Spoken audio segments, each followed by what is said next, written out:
In the meantime, I'm here on set with former CIA officer Buck Sexton, who served in Afghanistan, and the former chair of the DNC, Scott Bolden. Good to have you both here. Good afternoon. So he's going to outline his strategy for Afghanistan tonight. Do you expect that there will be anything else that's addressed, Buck? Well, I think that President Trump is in a moment here where he can really look and take a much broader view of what's been going on in Afghanistan than has been done for, quite honestly, quite a while, including in the previous administration. He's going to be able to also reset the news cycle away from what was happening last week to him being the commander-in-chief. But on Afghanistan, I think people should have no illusions. The bad guys are winning right now. The momentum is going against us. An infusion of a few thousand U.S. troops would stop the momentum that the Taliban currently has. But by every metric, the Trump administration has inherited an Afghanistan situation that's going poorly, and they're in the best position. So the answer is, okay, you've got to create some kind of surge in resources there in troops, perhaps, to actually finally get that country under control. A strategic level rethink. Here's the problem. He is being met by everyone on the left with such vitriol right now. And I think things have deteriorated in such a way that is not, Scott Bolden, healthy for the country. I blame you guys for that, by the way. And I also blamed, I wasn't pleased with him. I wanted him to be much more emphatic in shutting down that racism narrative that the left is now emboldened by, and the left is being irresponsible with the likes of Nancy Pelosi saying that we have white supremacists in the White House, and that the DNC's out there saying we have white supremacists in the White House. And now we've got Howard Dean saying if you vote for Republicans, you are a racist.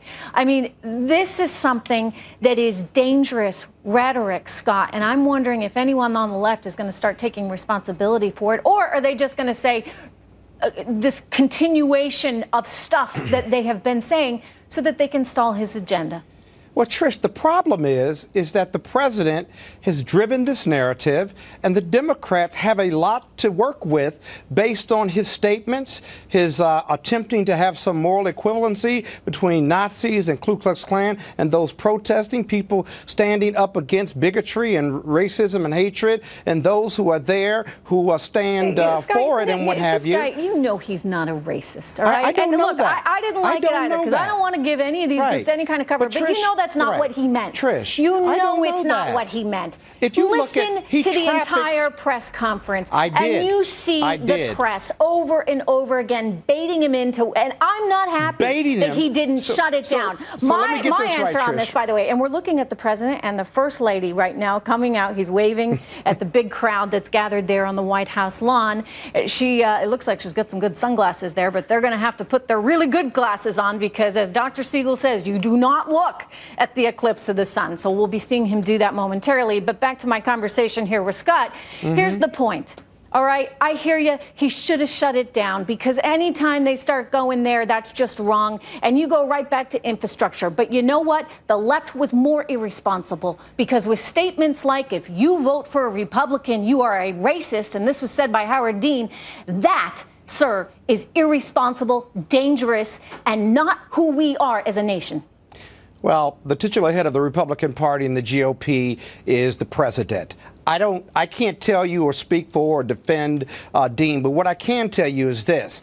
It can't be the media's fault or the left's fault when they're using the president's own words and acts and conduct about that. It's not just the fact that he was equivocal about the KKK and the Nazis in Charlottesville. It's a convolution or combination of what he traffics in. Let me just finish. Let me just tell you, whether it was the birthers movement, whether it was Central Park, whether it's Banyan and Breitbart that's in the White House, he drives that narrative, and that's the fuel for the left's fire on this. Gina Loudon is joining me right now, and I want Gina to weigh in on this as well. We're here. Of course I disagree with that. I disagree with the premise that you guys are floating, that everyone right now is somehow a racist, or the White House is filled with white supremacy. The core part of the Republican Party that traffics in racism and are racist and offensive. There is a very large swath of the Democratic Party, sir. Hang on, Gina. that traffics in exactly what you know what. They are deliberately trying to paint the right as racist. And there is nothing worse that you can say about Howard Dean. You want us to play you the sound? We'll get it for you. But right now, ladies and gentlemen, the president and Melania are looking at the total eclipse here. We got the solar eclipse there now happening in Washington, D.C. It's been making its way across the country. It will soon be coming to New York City. I am here with Gina Loudon, who may want to take on Scott Bolden here as he tries to insist that somehow this is a racist White House.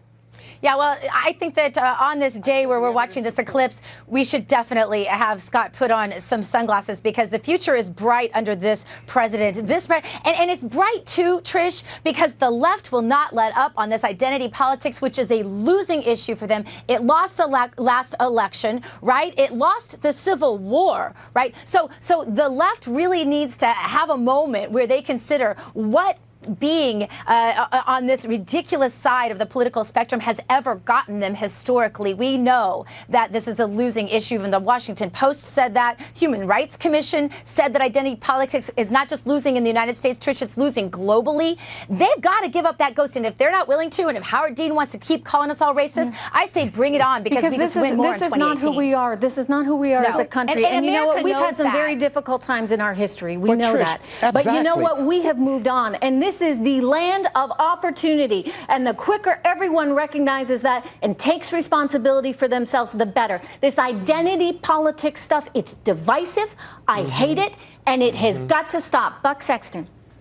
Look, I think all of that is well taken, and the president has an opportunity tonight. I think he'll take it to reset what everyone's talking about. There was one observation from the course of the Trump campaign that I thought was really important, and it was that people in the media like to take Trump literally but not seriously. And I think and that was, of course, a mistake, and a lot of the American people are sick of the literalism that the media applies to everything that Trump says. It's not possible that Trump can say something every week or every other week that disqualifies him from office, and yet that seems to be the way the news cycle treats it. It's not possible that Trump is guilty of multiple felonies every other month or so, but that's the way the news cycle, that's the way the major media organizations tend to treat this presidency, and people are just sick of it. I don't think anybody who's being fair-minded about Donald Trump at all thinks that he is a racist, and I also think that what we've seen with some of the recent statements coming out of senior members of the Democratic Party, including Howard Dean, as you noted, is making anything that you think about race relations in this country or free speech issues and how they're now running up against people's concerns about hate crimes and hate crime statutes.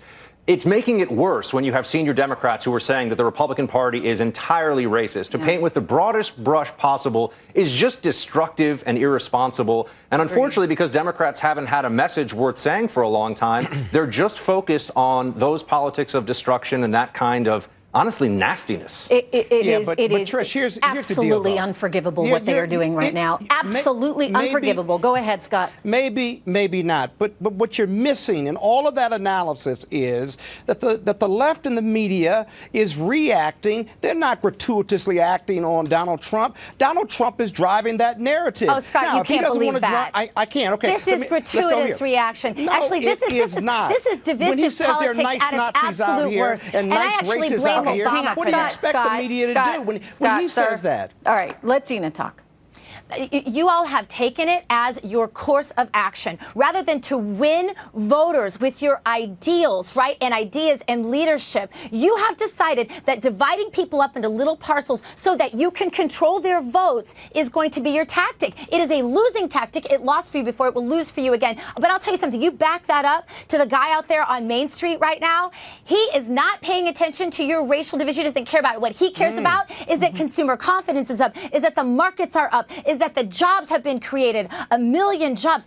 He is listening to what this president is doing and not so concerned about parsing his words to follow up on what parsing his words. Parsing his My words. Goodness, you all said are they're so nice much more Nazis out fascinated. here. You all are so fascinated with words much more than actions. The rest of America is paying attention to what the president's actions Words don't are. matter coming from the president. Words matter, but actions matter. I'm going to jump in. Let me say this. Scott, here's what I want to add to this, and then we'll go to you. Okay. You know, this is not a man who is experienced in political speak, okay? So he doesn't have, say, the sophistication. Is that an apology? Of, say, a contributor on this network, right, that would be more careful, perhaps, about how they phrase things. He doesn't have a political background. He's got a business background. I was the first to come out and criticize where that president took the press conference. Exactly. But that, however, Scott, was not entirely his fault, okay? You're not talking about a guy who is politically super sophisticated. He just says what he thinks. And the media takes it where they want to take it. So I find it absolutely irresponsible of the Democratic Party to be trying to label everyone on the left right now a racist, a Nazi. This is their M.O. This is identity politics. Forgive me. Yes, everyone on the right this way.